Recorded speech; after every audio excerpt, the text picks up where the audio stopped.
সম্প্রতি ভারত ও পাকিস্তানের মধ্যে টানা 4 দিন ধরে চলা সংঘর্ষে পুরো দক্ষিণ এশিয়া উত্তপ্ত হয়ে ওঠে। কিন্তু এই রক্তক্ষয়ী পরিস্থিতির পেছনে যিনি নেপথ্যে প্রভাব রেখেছেন বলে ধারণা করা হচ্ছে, তিনি হলেন চীনের প্রেসিডেন্ট শি জিনপিং।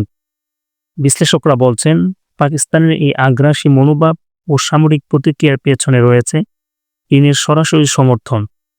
ভারত হয়তো কল্পনাও করেনি যে প্রতিবেশী পাকিস্তান এমন দুর্ধর্ষ প্রতিক্রিয়া দেখাতে পারে।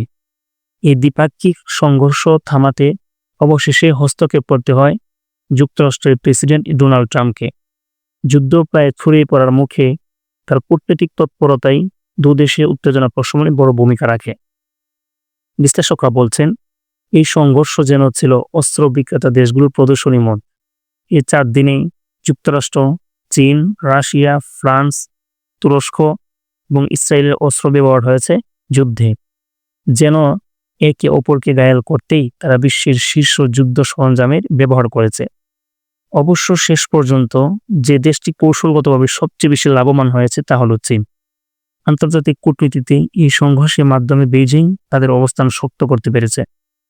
চীনের পররাষ্ট্রমন্ত্রী সম্প্রতি পাকিস্তানের পররাষ্ট্রমন্ত্রীর সঙ্গে এক ফোন আলাপে স্পষ্ট বার্তা দিয়েছেন যে সীমান্ত উত্তেজনার মধ্যে চীন পাকিস্তানের ভূখণ্ড, সার্বভৌমত্ব ও স্বাধীনতার পক্ষে আছে।